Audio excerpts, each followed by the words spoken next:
ওকে, তাহলে আপনি প্রত্যেকটা বাজারের আশেপাশে 20টা 30টা করে ডাস্টবিন রাখেন। না না তোমরা যারা বাজার না না করতে পারছো না, এখান থেকে নিয়ে যাও।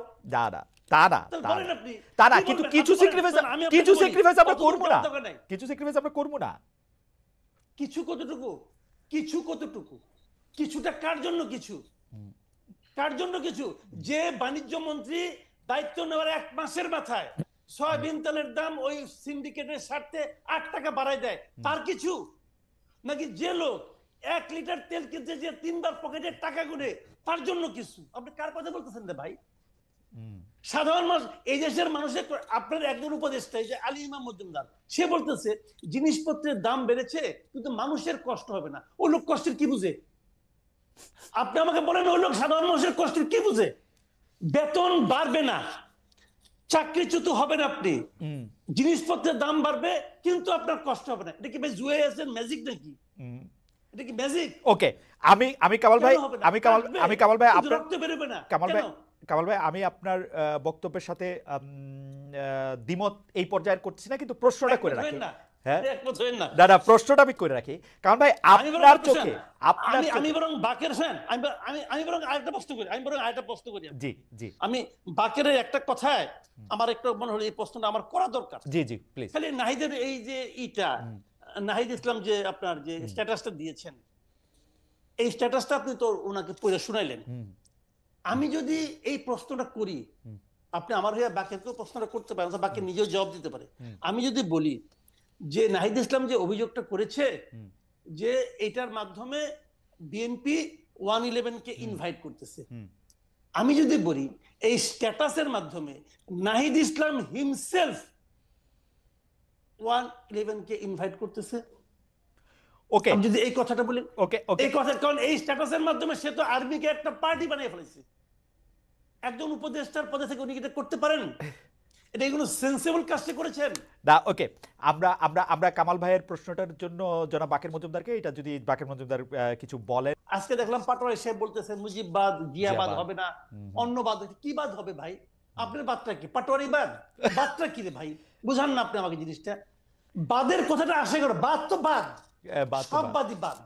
না, উনি যেটা বুঝাতে চেয়েছেন কামাল ভাই, আমি যেটা বুঝছি, জনাব পাটোয়ারি যেটা বুঝাতে চেয়েছে, আপনি যে এখন উনাদেরকে সমালোচনা কইরা আপনার সমালোচনার ফসল বিএনপির ঘরে উঠতেছে, সেইটাতে আমরা এটা পছন্দ করতেছি না। আপনি বিএনপিরও সমালোচনা করেন। উনার ঘরে উঠলে উনি পছন্দ করতেন? আমার ওকে ফাইন, কার ঘরে উঠবে আমি জানি না। উনি কি চান যে আমি সমালোচনা করে ওনার ঘরে আমার ফসল উঠাই দেই? হ্যাঁ, ওনাকে তো আমার আজগুবি লোক মনে হয়। কারণ আপনি কোথা থেকে মুজিববাদ নিয়ে আসলেন, কোথা থেকে জিয়াবাদ নিয়ে আসলেন? যে লোক জিয়াবাদ ক্রিয়েট করতে পারেন তার ঘরে উঠা উচিত। উনি কোথায় আসে এত যে কথা বলেন ভাই, এগুলো বলতে চাই না। সিম্পল মানে বিষয়গুলো হলো জানেন, এগুলো বলে আমরা সবসময় বলি একটা কথা, আমি বলি সবসময় যে ভাই আমরা একটা ঐক্যবদ্ধ জাতি চাই। আমি আগে বহুদিন ধরে একই কথা বলতেছি যে বিভক্ত জাতি কখনো অগ্রসর হতে পারে না।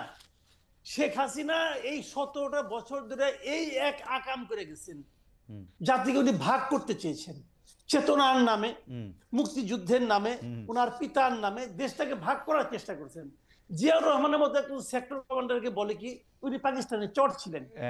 রাইট। আপনারা জামাতে ইসলামকে নিষিদ্ধ করতে চেয়েছেন, জামাতে ইসলামকে উনি দরজা পর্যন্ত, অফিস পর্যন্ত খুলতে দেন নাই। এগুলো তো করেছেন, কেন করেছেন? জাতিটাকে ভাগ করতে চেয়েছেন, ভাবছেন যে ডিভাইড এন্ড রুল, আমি অর্ধেককে ভাগ করে রাখবো, কিছু লোককে দৌড়ের উপর রাখবো, আর বাকিরা আমরা রুল করব। এখনো সেই একই প্রক্রিয়া আমরা দেখতে পাচ্ছি, জাতিকে ডিভাইড করা। মুজিববাদী একদল লোক, একদল জিয়াবাদী লোক, আরেকদল পাটোয়ারিবাদী লোক। ভাই হচ্ছে কি দেশে? হচ্ছে নাকি? কিন্তু কামাল ভাই, আপনি চান কি জুলাই আগস্টের মতো একটা রক্তক্ষয়ী এরকম একটা জিনিসের পরে 15 বছর পরে শেখ হাসিনার এরকম জগদ্দল পাথরের মতো চাইপা থাকার পরে একটা দেশ ক্ষমতায় থাকার পরে আমরা ওই বাইনারি দেখবো যে একবার ইলেকশন হবে বিএনপি জিতবে, আরেকবার ইলেকশন হবে বিএনপির বিরোধী যারা আছে তারা জিতবে, ওইটার মধ্যেই থাকবে? আমরা কোনো ধরনের কোনো পরিবর্তন, গুণগত মানগত কিচ্ছু পরিবর্তন আমরা চাইবো না, কিচ্ছু পরিবর্তন আমরা দেখবো না। না, আপনি আমাকে বলেন তো ভাই, নির্বাচন ছাড়া আপনি পরিবর্তনটা কেমনে করবেন? নির্বাচনটা পরিবর্তন করবো এই যে ইউনূস সাহেবের মতো ভালো ভালো উপদেষ্টা, তারপরে যে ছাত্রদের মতো ভালো ভালো লোকরা ক্ষমতায় থেকে গুণগত মান পরিবর্তন আনবে, তারা সৎ লোক, তারা সততা দিয়ে মানুষকে বুঝাবে। পলিটিক্যাল পার্টিদের তো আমরা দেখছি তারা খারাপ। তাহলে আপনি চাচ্ছেন অরাজনীতিকরণ, বিরাজনীতিকরণ। না, রাজনীতি হবে পরে, ওরা যখন তাহলে রাজনৈতিক আপনি দল কি করবে, বলছেন? ওরা যখন আপনার- রাজনৈতিক আপনার দল করে কথা- আসবে তারপরে হবে রাজনীতি। আপনার কথা বটম লাইন দুইটাই, রাজনৈতিক দলগুলো সব খারাপ, রাজনৈতিক দল দরকার নাই, আমরা একটা অরাজনৈতিক দল আনবো, তারা কারো কাছে কোনো জবাবদিহি করবে না, ওদের যখন ইচ্ছা হবে ভ্যাট বাড়াই দিবে, যখন ইচ্ছা হবে বই দিবে, যখন বলবে যে বই কবে দিবেন বলতে পারবো না বই কবে দিব। আজকে আমরা দেখলাম যে বইয়ের ট্রাক ধরা পড়তেছে। কেন ট্রাক ধরা পড়তেছে এর আগে শুনছি, কেন শুনি নাই? যদি বই আপনি ঠিক মতো দিতে পারেন তাহলে তো বইয়ের ট্রাক এনে বাংলা বাজারে এনে বিক্রি করার দরকার পড়ে না। শিক্ষা উপদেষ্টাকে জিজ্ঞাসা করে যে ভাই আপনি কবে বই দিবেন, ওকে আমি বলতে পারবো না কবে বই দিতে পারবো। যে দেশে শিক্ষা উপদেষ্টা বলে যে কবে নাগাদ বই যাবে উনি জানেন না, তারপরে উনি কেমন ব্যক্তিত্বের মানুষ, কেমন লজ্জাহীন মানুষ, দেখ। যে তারপরে উনি শিক্ষা উপদেষ্টা থাকেন। আপনি আমাকে বলেন রে ভাই, এদেরকে আমার যোগ্য বলতে হবে? ভাই আপনি আমাকে শুনেন, উনাদেরকে আমি খুব ভালোবাসি, কোনো সন্দেহ নাই, আমি খুব ভালোবাসি। আপনার ভালোবাসাটা একটু একটু একটু একটু না, কঠিন আপনি ভালোবাসা। আমাকে বলেন, আপনি হ্যাঁ, আমি তার চেয়েও ভালোবাসি আমার সন্তানকে, নিজের সন্তানকে। না, আমার পুত্র প্রায়ই বলে যে বাবা গাড়ি চালানো শিখবো আমি, ওর তো গাড়ি চালানোর বয়স হয় নাই, অথবা বুড়া হয়ে গেছে, কিছু একটা হচ্ছে। এখন আমি একটা গাড়ি কিনলাম, বললাম যে যাক আমার ছেলে গাড়ি চালাতে চায়, খুব ভালোবাসি, বাবা তুই চালা। আমরা পেছনে যা পরিবার নিয়ে বসলাম, কি লাভ হবে? ওই পোলা মরবে, আমরা পুরো সপরিবার মরবো, গাড়িও নষ্ট হবে। ঘটনা দিতেই হবে রে ভাই। অযোগ্য লোকের হাতে গুরুত্বপূর্ণ দায়িত্ব দিলে ঘটনা এরকমই হবে। যোগ্যতা এবং অযোগ্যতা একটা বিষয় আছে, কিন্তু ভালো মানুষ দিয়ে যোগ্যতা ওদের নির্ধারিত হতো তাহলে বাংলাদেশের সব মসজিদের ইমাম আইন আপনি বানাই দিতেন। না না কামাল ভাই, কামাল ভাই আপনি যোগ্য মানুষের কথা বলতেছেন, ভালো মানুষের কথা বলতেছেন, কিন্তু আমার খুব জানতে ইচ্ছে করতেছে আপনি কিসের সাপেক্ষে তুলনাটা করতেছেন? আমাদের 53 বছর বয়সে সাপেক্ষটা কি? মানে কারে আপনি ভালো মানুষ দেখে এদেরকে আপনি খারাপ মানুষ বলতেছেন, কারে আপনি ভালো অ্যাডমিনিস্ট্রেটর দেখে এদেরকে খারাপ অ্যাডমিনিস্ট্রেটর বলতেছেন? আপনি আপনি কি জাহিদ মালিকের সাথে তুলনায় বর্তমান স্বাস্থ্য উপদেষ্টারে আপনি খারাপ বলতেছেন? আপনি শুনেন, আপনি যেটা বলছেন সেটা তো এক ধরনের যুক্তি, এবং এটা মনে করেন বাজারে তো যুক্তি আছে, সুযুক্তি আছে, কুযুক্তি আছে, আছে না? এগুলো থাকে, থাকুক, কোনো সমস্যা নেই আমার এটা নিয়ে। বাট আমার কোশ্চেনটা হলো কি, আমার ভালোত্বটা হলো প্রত্যাশার কাছাকাছি কারা আছে। আমি কারোর সঙ্গে কম্পেয়ার করছি না রে ভাই।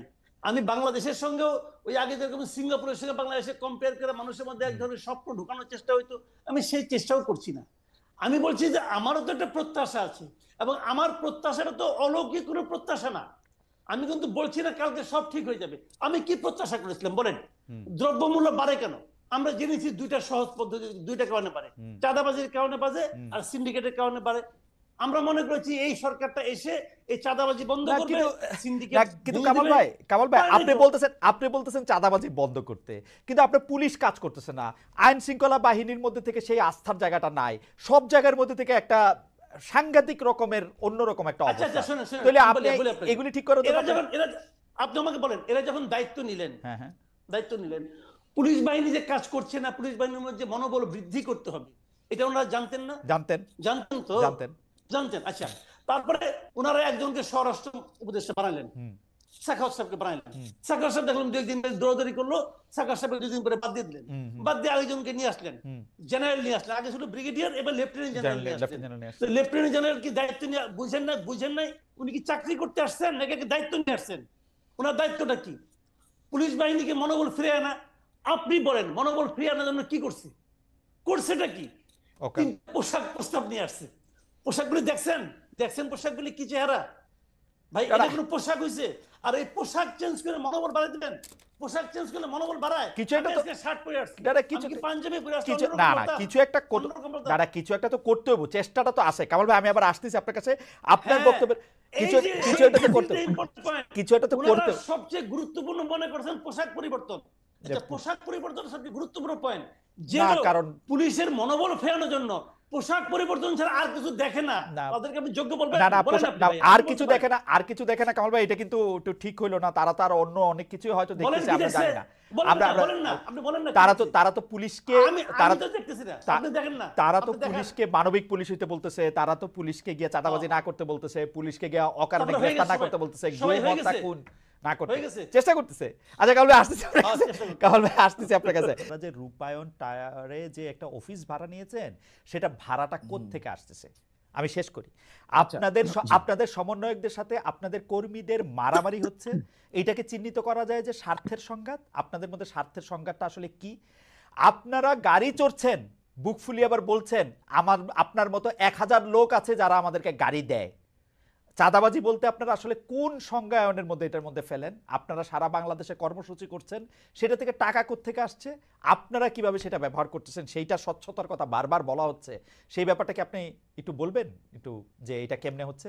ভাড়া থেকে শুরু করি আমরা, ভাড়া কোত্থেকে আসে, নাকি এইটাও অনেক লোক দিয়ে আমি দিচ্ছে ভাড়া, মানে এমনি? না, ভাই আমি আমার হচ্ছে আন্দোলন অভিজ্ঞতা যদি বলি, আমরা যখন হচ্ছে আপনার এই আমরা বাংলা ব্লকেট দিয়েছি, আপনি তখন হয়তো অন্তত জানতেন যে বিয়েতে শাহবাগে। তো তখন কি হইতো, আমি জাস্ট আমার একটা পার্সোনাল অভিজ্ঞতা বলে, আমি যেটার সাথে কানেক্টেড ছিলাম। আমরা তখন হচ্ছে যে পতাকা দিয়ে সেখানে হচ্ছে আমরা গণচাঁদা তুলতাম। তো গণচাঁদা কখনো 8000, কখনো 9000, কখনো 10000, এরকম 12-13, মানে এর বেশি কিন্তু ওঠা হইতো না। তো আমাদের কিন্তু মাইকের কস্টই ছিল প্রতিদিন 8 থেকে 10,000 টাকা, শুধু মাইক আনা। তারপর হচ্ছে আমরা পানি দিতাম স্টুডেন্টদেরকে। তো মাইক পানি মিলে ধরেন যে আমার সর্বোচ্চ ক্যাপাসিটি ছিল 15 থেকে 16,000 টাকা খরচ করার, মানে রেগুলার বেসিসে। তো কিন্তু আমার কি আসলে সেখানে 15 থেকে 20,000 টাকা খরচ হইতো না? এখানে প্রতিদিন যদি 10,000 শিক্ষার্থী সেখানে আপনার অংশগ্রহণ করে, একটা শিক্ষার্থীর পিছনে যদি 10 টাকা করে খরচ হয়, 1 লাখ টাকা। যদি একটা শিক্ষার্থীর পিছনে যদি 50 টাকা করে খরচ হয়, তাহলে আপনার 10,000 ইন্টু 50 কত হয়? 5 লাখ টাকা। 5 লাখ টাকা নাকি? 5 লাখ টাকা, হ্যাঁ 5 লাখ টাকা। তাহলে এই টাকাটা কোথেকে আসতো? এই টাকাটা কিন্তু শিক্ষার্থীরা তার নিজের পকেট থেকে খরচ করতো। এমন হয়েছে আমরা দেখছি মানুষ বাস থেকে নেমে এসে সে আমাদেরকে পানি কিনে দিয়ে যাচ্ছে। এমন হয়েছে রূপায়ণ টাওয়ারে বাসা ভাড়াটা, রূপায়ণ টাওয়ারে বাসা ভাড়া। প্লিজ আমি বলছি আন্দোলনের সময় মানুষ আমাদের সাথে স্বতঃস্ফূর্তভাবে অংশগ্রহণ করেছে। এখনো আমাদের সাথে মানুষ স্বতঃস্ফূর্তভাবে অংশগ্রহণ করছে। মানুষ আমাদেরকে কাজ করার জন্য যত ধরনের সহযোগিতা লাগে তারা কিন্তু সেটা করছে। আপনি গাড়ির প্রশ্ন করেছেন, আপনি রূপায়ণ টাওয়ারের প্রশ্ন করেছেন। আমি আপনাকে খুব স্পষ্টভাবে বলতে চাই যে আমরা এখনো যে কোনো মানুষকে যদি বলি ভাই আমাকে একটা বিষয়ে সহযোগিতা করেন, তারা সেটা করবে। আমি জাস্ট আপনাকে একটা উদাহরণ দিচ্ছি। ধরেন আমি একটা প্রেজেন্ট উদাহরণ দিচ্ছি। এই যে আমার গায়ে যে আপনি ড্রেসটা দেখতেছেন, এটা হচ্ছে আমার হলের এক বড় ভাইয়ের। সে আমাকে, আমি এখানে বসছি কথা বলতে, সে আমাকে দিয়ে গেছে, তুমি এটা পড়ো, তোমাকে ভালো লাগবে। তো আমাদের হলে থাকতে ইউনিভার্সিটি থাকতে আমরাও বহু বড় ভাইয়ের কাপড় চোপড় পরছি। জি অবশ্যই হ্যাঁ জি, না শুধু কাপড় চোপড় না, আমি জাস্ট আপনাকে বলছি যে মানুষ আমাদেরকে সহযোগিতা করছে। বাংলাদেশে মানুষ চায় যে একটা যারা অনেস্ট লিডারশিপ বাংলাদেশে বিল্ড করুক, এবং তার মধ্যে দিয়ে নতুন বাংলাদেশ বিল্ড হোক, এবং সেখানে আপনারা ভাড়ার টাকাটা কি সহযোগিতা থেকে দিচ্ছেন, না যিনি বাড়িওয়ালা তিনি এমনি আপনাকে থাকতে দিচ্ছেন?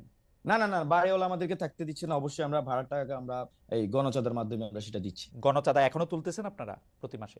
হ্যাঁ, আমরা হচ্ছে যে আমাদের নিজেদের থেকে কন্ট্রিবিউট করে, এছাড়া আমাদেরকে বিভিন্ন আমাদের যখন আমি ব্যক্তিগতভাবে ছাত্র শক্তি করতাম, তখন আমরা যখন ক্যাম্পাসে রাজনীতি করতাম, আমাদের কেউ ফান্ডিং করতো না।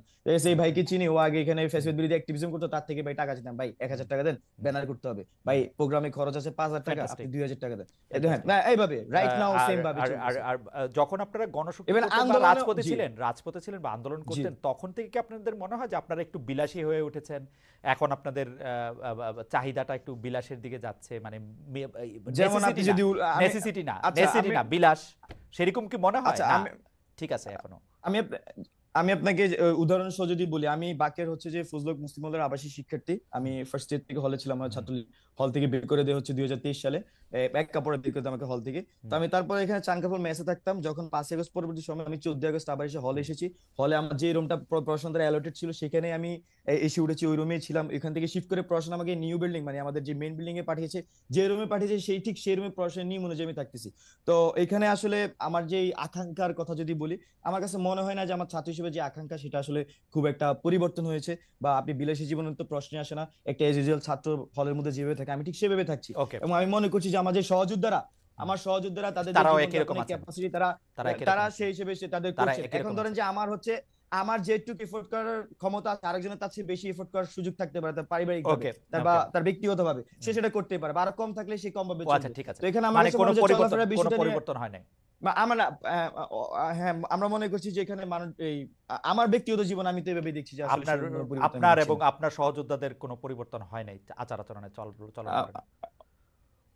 এখানে আপনি যে গাড়ির বিষয়টা উল্লেখ করেছেন সেটা যদি আমি বলি, এখানে আমাদের ইয়েদের মধ্যে আমাদের সার্জিস ভাই, হাসনাত ভাই, অনেক সময় আমিও নিজে দেখি ওনারা গাড়ি ব্যবহার করেন। তবে এগুলো তো ওনাদের ব্যক্তিগত গাড়ি না। দেখা যাচ্ছে যে একটা মানুষ কিন্তু আপনি গাড়ি দিয়ে আর কিছু চায় না।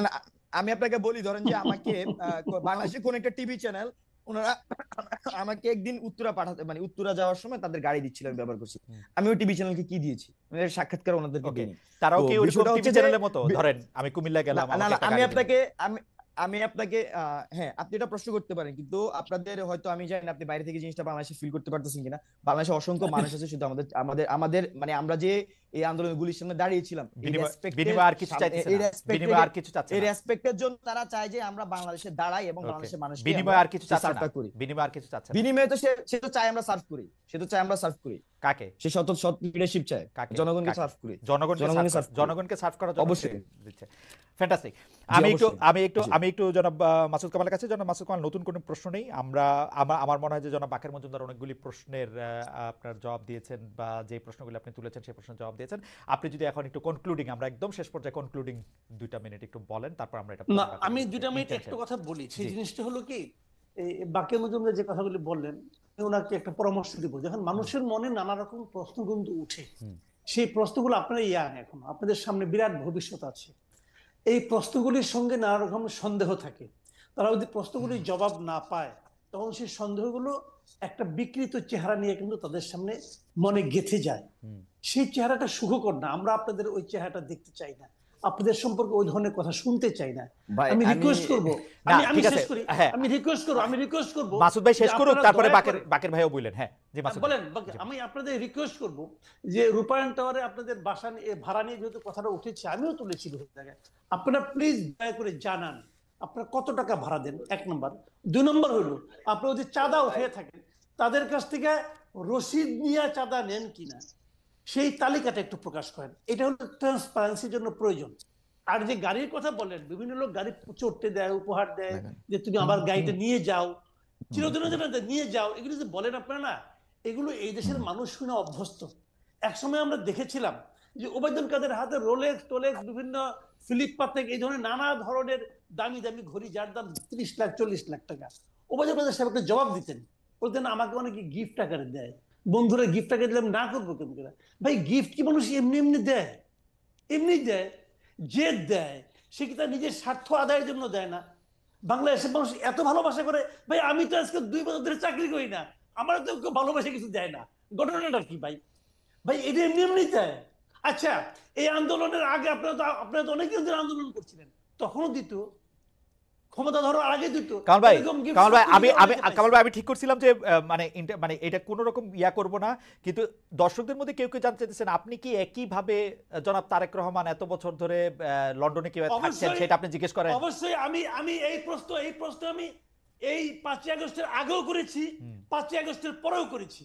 আমি Okay. বলেছি ওনার ইনকামটা কি, আমি বলেছি, আমি এখনো এই প্রশ্ন করি। ওকে, ওনার বলা যেহেতু উচিত যেহেতু থাকতে যেহেতু পারে। যেহেতু ওনার income কি? যেহেতু আমরাই প্রশ্ন আমি প্রশ্ন করি, করেছি। যেহেতু আমরাই প্রশ্ন করি, হ্যাঁ। সাংবাদিকদের আমাদের এই প্রশ্ন করাই আমাদের দায়িত্ব। আপনি শেষ করেন কামাল ভাই। কাজ, এক আমি মিনিট। বলেছি জি, যে জয়ের ইনকাম কি, বলুক জাতির কাছে, আমরা জানতে চাই জয়ের কি ইনকাম, তারেক রহমানের কি ইনকাম, আমাদের জানার দায়িত্ব, আমরা এটা কর্তব্য মনে করি। জি। যদি ওনারা না দেন, যে তাহলে বিএনপি ওনাদেরকে আমরা সন্দেহ করব। একইভাবে বিএনপি কি রসিদ দিয়ে টাকা তোলে কিনা, অবশ্যই। বিএনপির অবশ্যই অফিসের জিজ্ঞেস ভাড়া করব। কোত্থেকে দেয়, কে দেয়, এগুলি আমরা জানতে চাই তো না? অবশ্যই, কেন জানতে চাবো না? অবশ্যই চাই। Okay. এবং যদি না দেয়, আমরা সন্দেহ করব, আপনারা চাঁদাবাজি করছেন, এবং যারা চাঁদা দেয় তারা কোনো কিছু বিনিময় ছাড়া চাঁদা দেয়, এরকম ঘটনা পৃথিবীর কামাল কোথাও নাই। কামাল ভাই, আপনি তো 30 বছর না, আমি তো আমার 30 বছরের কাছাকাছি হয়েছে, আপনার তো 40 বছরের কাছাকাছি হয়েছে। আমরা কি দেখছি 40 বিএনপি কোনো বছর। সময় জানাইছে কোন জায়গা থেকে কোন জানায় না। রসিদ কোন ভাই, হ্যাঁ, এই জন্যই তো এই দলগুলোর উপর পরিপূর্ণভাবে আস্থা রাখতে পারি না। ওকে, আচ্ছা এই ঠিক জন্যই আছে। তো রাখতে পারি